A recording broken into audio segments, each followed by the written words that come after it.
Assalamualaikum warahmatullahi ta'ala wabarakatuh. Hello, good evening everyone. How are you today?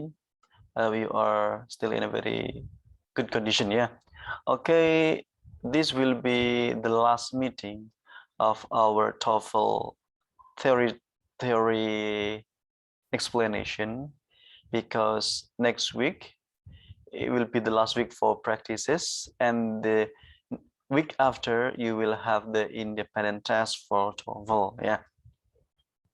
Okay, last week we have already talked about the types of questions in reading comprehensions for TOEFL tests. Yeah, the first one is main ideas, the question asking about main ideas, and the second one is the questions asking about detailed information, and the last one about reference. Yeah, and today we're gonna talk about the two rest of types of questions in reading. Yeah, there will be uh, vocabularies, question asking about synonyms or maybe antonyms, and the last one, the questions dealing with the overall questions. So now let's get down to business and we talk about the four type of questions in reading comprehensions. Yeah. Okay, guys. As we know that the reading comprehensions consisting of 5 reading passages, yeah, for 50 questions, and you have to do it 55 minutes. And the range topics of the reading is about history, scientific works, art, politics, economy, right? And remember that you have 50 questions, meaning that every single question you have to do it, you have to spend it not more than 1 minute. Okay, so one reading passage, one text, so you should spend at least not more than 10 minutes. Okay, now we continue our discussion about the fourth type of questions, yeah, vocabularies. This is a very a must question in TOEFL reading, yeah. So when you have a TOEFL test, you will find these questions that ask the meaning, the synonym, or maybe the opposite meaning, right? So how to identify the question? The first one is the question, what is the meaning of, right? What is the truth about, right? And what does the underlined word mean, like that, yeah. This is the identification of the question asking vocabularies. And the second one is types of clues, yeah. What clues can we get from these questions, ya? Biasanya nanti kalau ada pertanyaan yang menanyakan tentang sinonim, antonim, arti, berarti itu bisa kita tentukan petunjuknya, ya, dari adanya punctuation, koma, ya, parenthesis, dalam kurung, dashes, dash, garis bawah kecil, gitu ya. Jadi ini adalah petunjuk, ya. Tanda baca itu sebagai jawaban dari pertanyaan yang terkait dengan sinonim atau antonim, gitu ya. Yang kedua adalah restatement. Wait a minute. Apa itu restatement?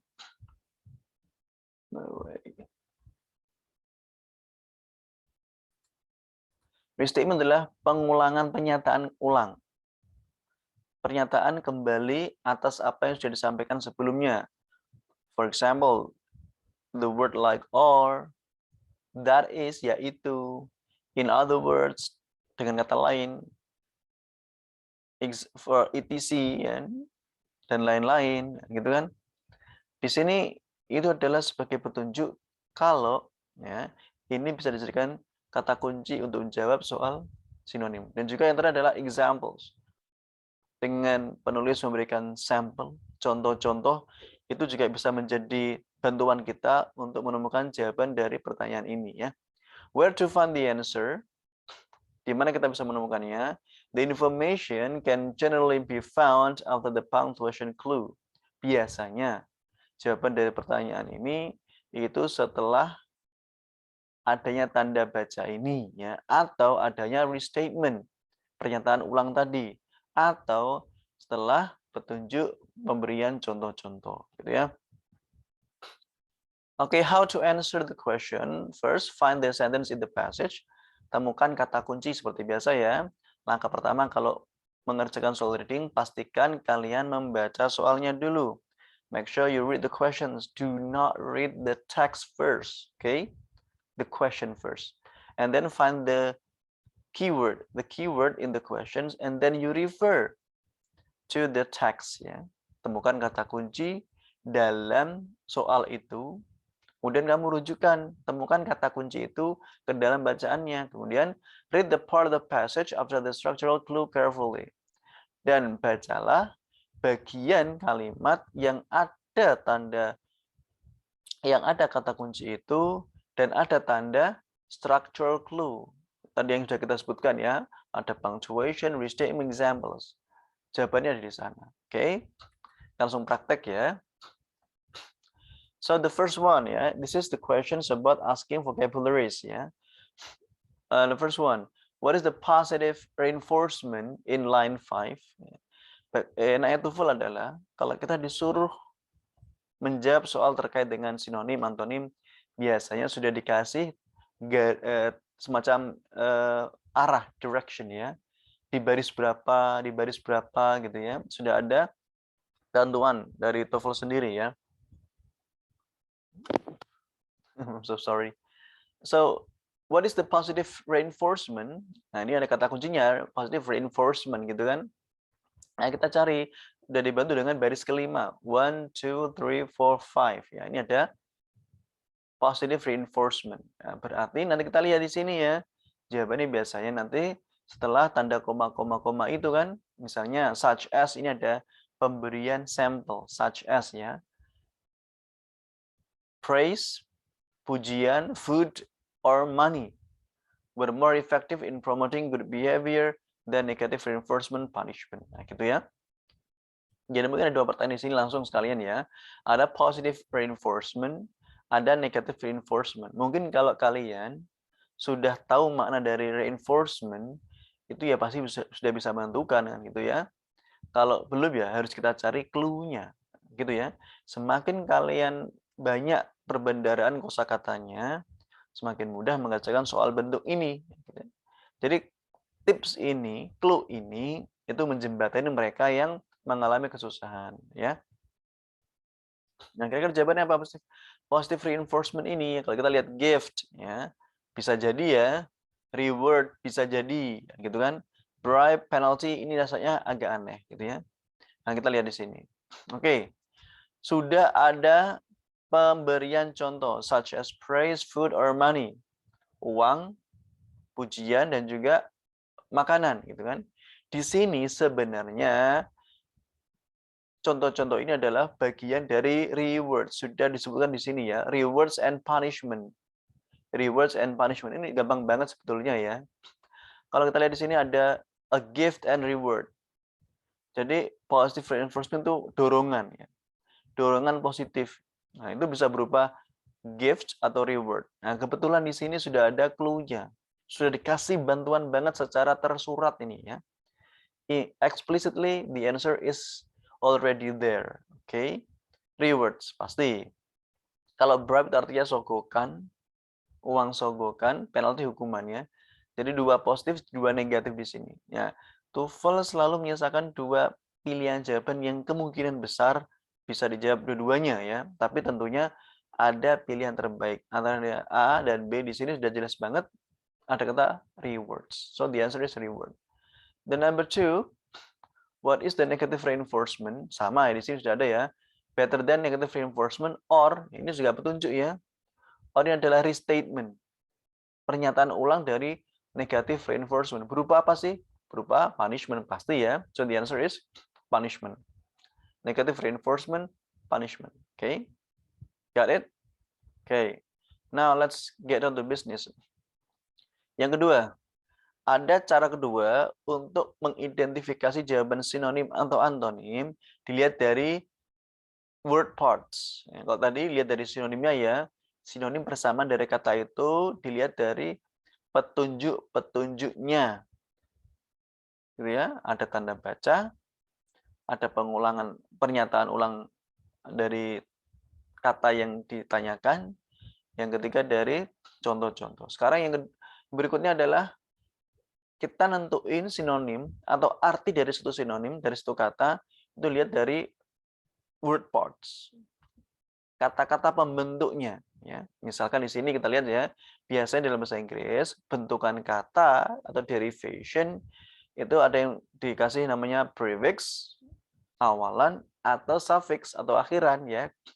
Ini penting banget kalau ada pertanyaan tentang kosakata, ternyata di situ ada prefix atau suffix. Ini bisa dijawab dengan mudah sebenarnya. Kalau nanti ada pertanyaan yang seperti itu. Kenapa? Misalkan di sini ada kata des. Ya.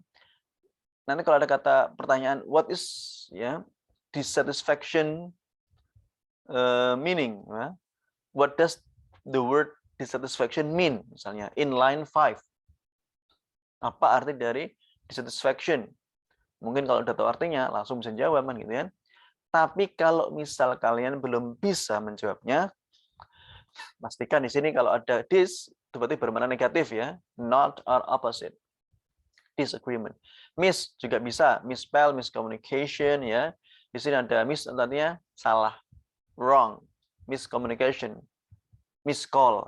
Gitu kan. Kemudian ada unacceptable, unconscious. Kalau ketemu kata ditanyakan ada prefix itu juga artinya tidak. Unbelievable, tidak dapat dipercaya. Unmistakable, tidak pernah salah, gitu ya. Kemudian ada itu artinya again. Again itu lagi dan lagi. Misalnya replay, diputar kembali, gitu kan. Reuse, digunakan kembali. Nah, gitu ya. Jadi ini bisa menjadi petunjuk kita. Interrelated, international, itu between. Pre, itu artinya before, sebelum.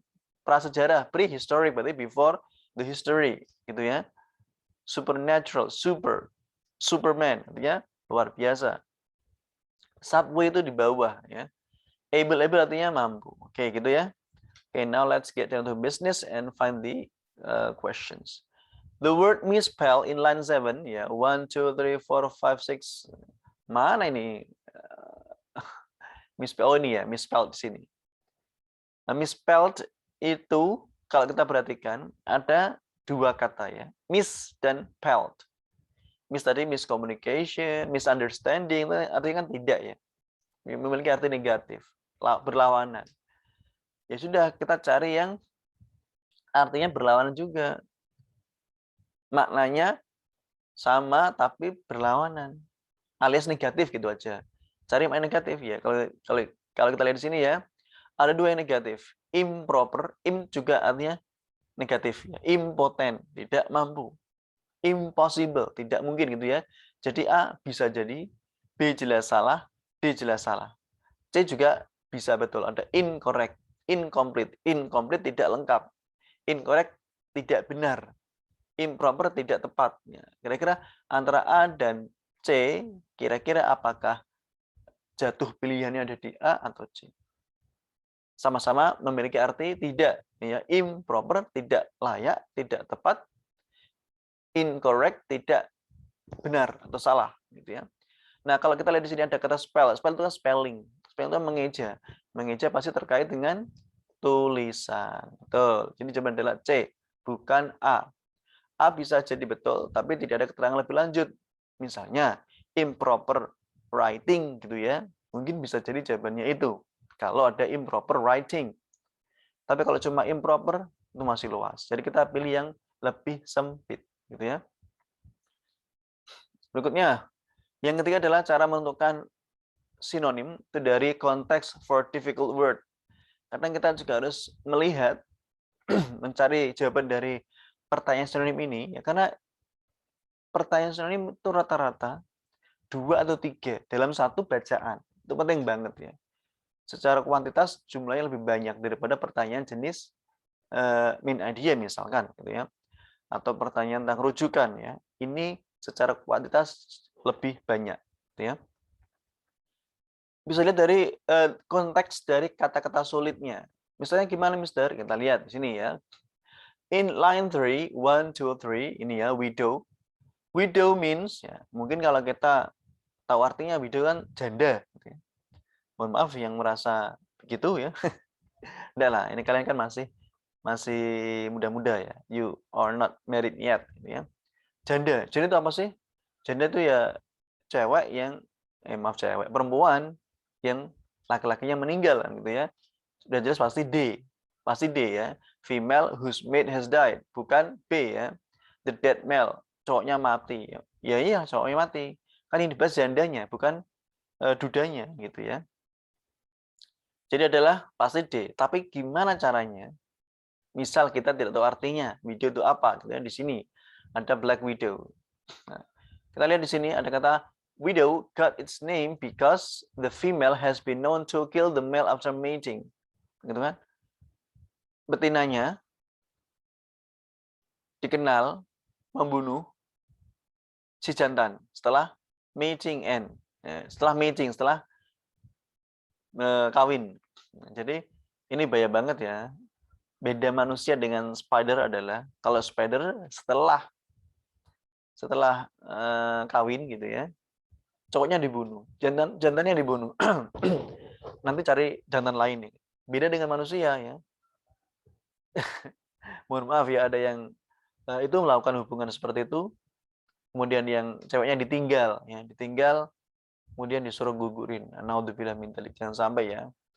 The students of my doctors are not supposed to do that, okay? Jadi jawaban adalah jelas banget di sini. Ada widow has been known to kill the male after mating. Udah jelas banget di sini ya. Oke, nomor 2, ample. Ample itu artinya apa? Di baris ke-7. Mana ya? 1, 2, 3, 4, 5, 6, 7, 8. 7 di sini ya. Oh, ample. Considerably ample more than the male. Nah, ini di sini kita lihat di kata ininya ya. Ada koma. Koma ini bisa jadi petunjuk loh. Kalau dia adalah jawabannya ya. More ample, lebih ample daripada gini ya. The female is considerably more ample than the male. Si betina dianggap lebih ample daripada si jantan. Maksudnya gimana ample? Yaitu roughly 4 times larger on the average. Jumlahnya 4 times, 4 kali daripada rata-rata laki-laki. Berarti bisa kita simpulkan ample ini adalah 4 times larger. 4 kali lebih besar, berarti larger in size. 4 kali lebih besar. Sudah jelas ya? Larger. 4 times size. Oke. Next. Dilihat dari konteks simple word. Dari kata-kata gampang. Ini anehnya, ya, khusus untuk pertanyaan ini, nanti kalau ketemu ya, jika ada soal yang menanyakan tentang word, tapi kok menurut kamu itu mudah. Nah, artinya apa di sini? Secara general, in general, the test takers or people joining TOEFL, I think they have already had a quite good vocabularies, tapi juga kadang itu dikasih soal yang mudah. Kamu tahu jawabannya sebenarnya, kamu tahu artinya ya, kamu tahu artinya. Tapi ini bisa jadi menjebak juga ya. Kita lihat stores. Stores ini mungkin bagi kalian itu kan sesuatu yang sangat familiar ya, department stores ya, stores menyimpan gitu kan. Jadi kalau lihat di sini baris ketiga ya, the stores line 3 ya, 1, 2, 3, the stores of Spanish ships were regularly stripped by pirates ya.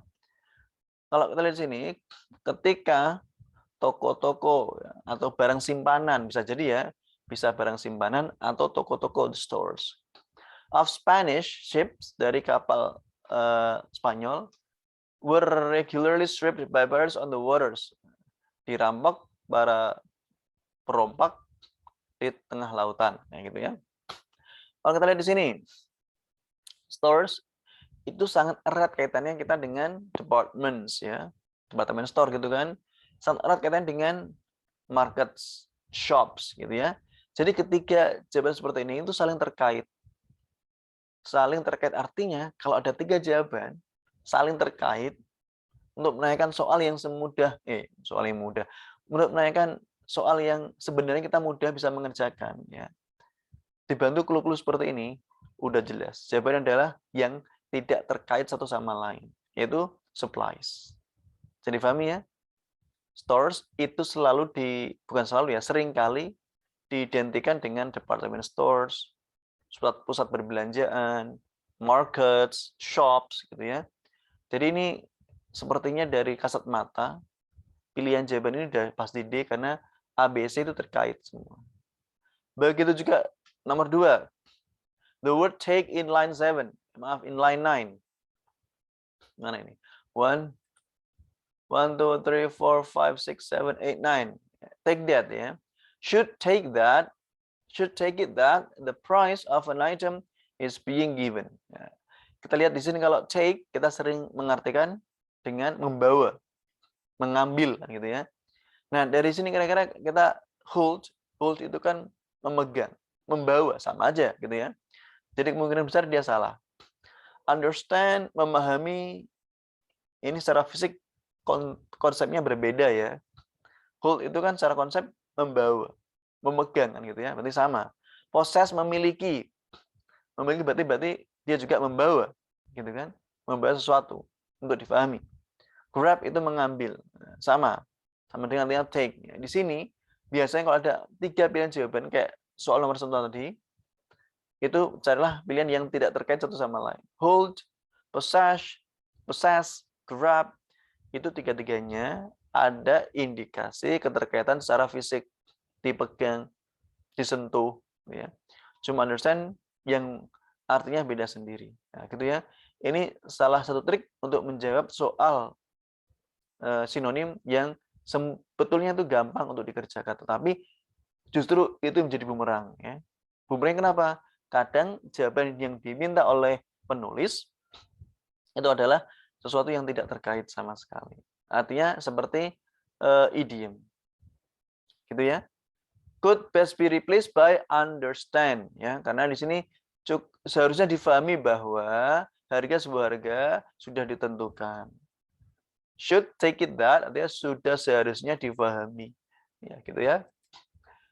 Oke, ini latihan yang bisa kamu kerjakan. Nanti saya buatkan Google Form untuk menjawab soal-soal ini tentang praktis menjawab soal reading terkait dengan vocabularies. Oke, yang terakhir kita akan bahas tentang yang kelima terakhir ya, tipe pertanyaan overall questions atau overall review. Di mana sini kalian diminta untuk memahami seluruh isi dari bacaan tersebut. Time consuming, of course. But remember, every little bit something difficult, yeah, there must be a little bit easy. Gitu ya. Itu yang saya percaya sih, ya gitu. Oke, pertanyaan review seperti where in the passage does the author discuss, gitu ya. Itu yang pertama. Ada pertanyaan tentang place of specific information. In what line, di baris keberapa? Ya, pertanyaan kayak gini yang sebenarnya mudah ya. Ada informasi dalam soalnya, kemudian disuruh mencari kira-kira ada di baris berapa sih? Itu pertanyaan yang termasuk jenis overall review ya. Contoh, where in the passage does the author give the name of a baby beaver? Baby beaver.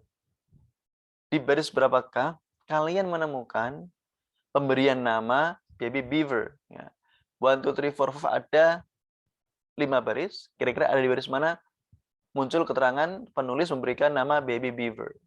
Yang jelas kata kuncinya apa di sini? Ya pasti baby beaver gitu ya.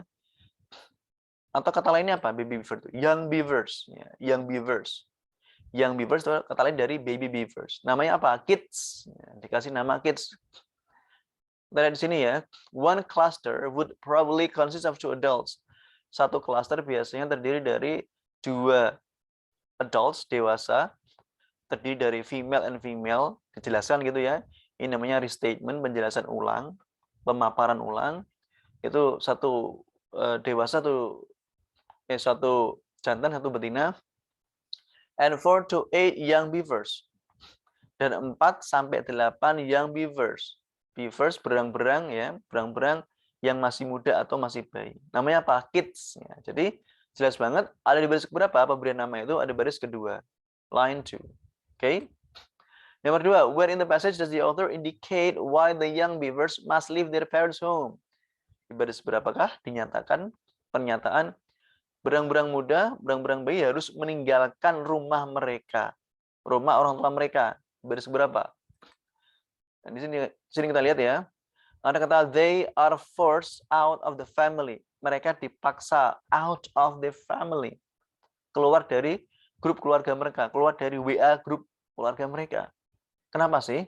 To make room for the new babies. Ya, ini agar nanti si orang tuanya itu yang betina dan jantan setelah mating, setelah kawin, mereka punya baby dan punya ruangan baru. Ya. To make a room for the new babies.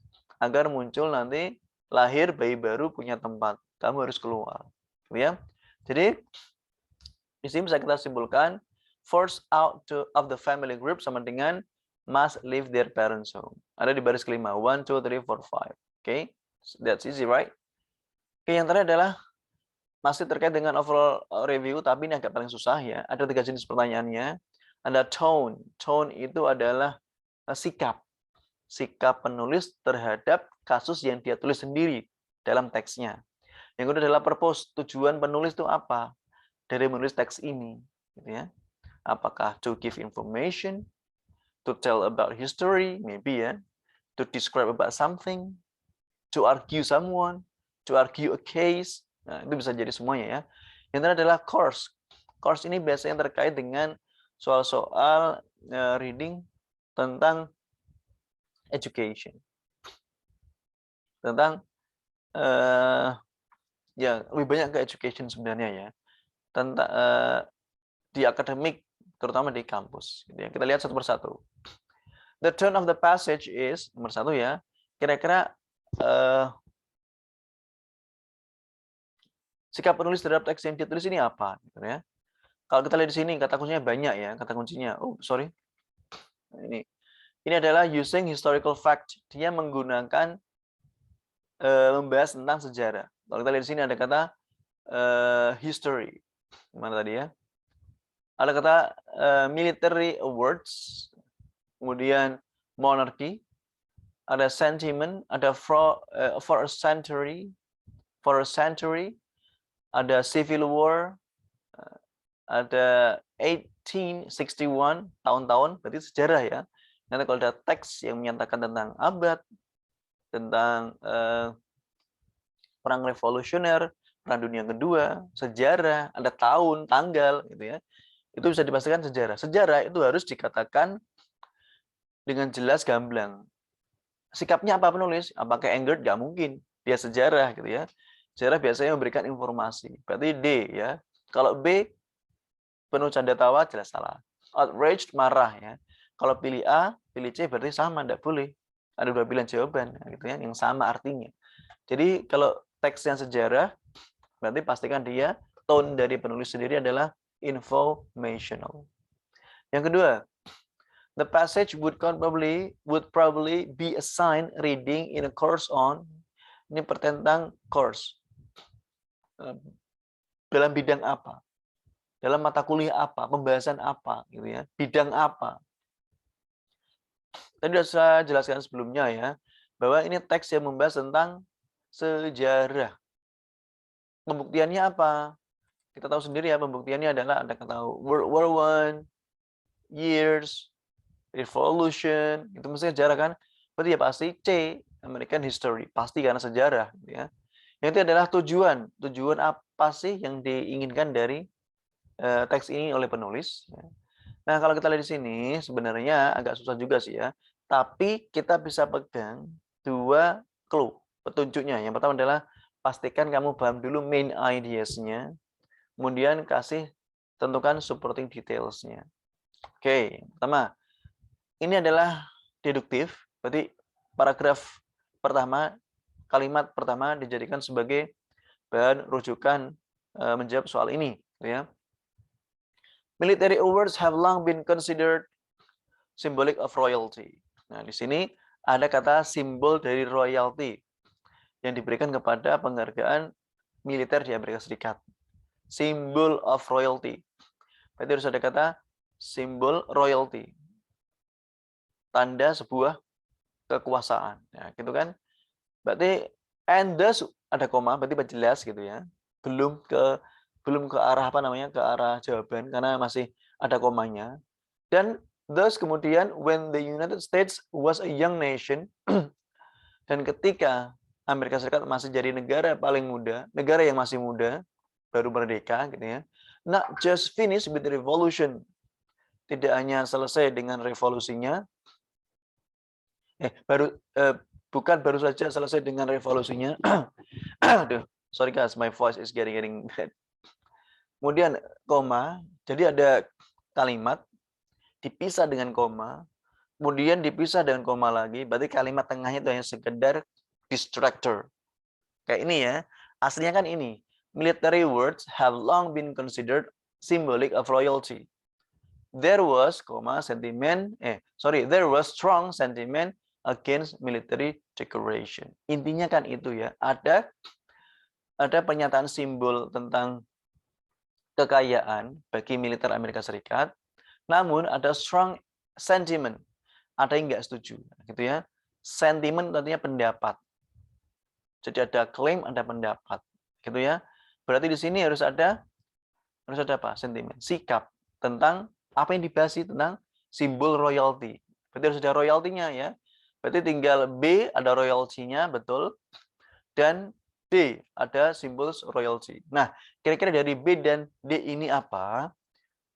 Kita jatuhkan pilihan kemana? Apakah D, outline, menggaris besari simbol-simbol dari kekayaan di Amerika Serikat. Nah, gitu ya.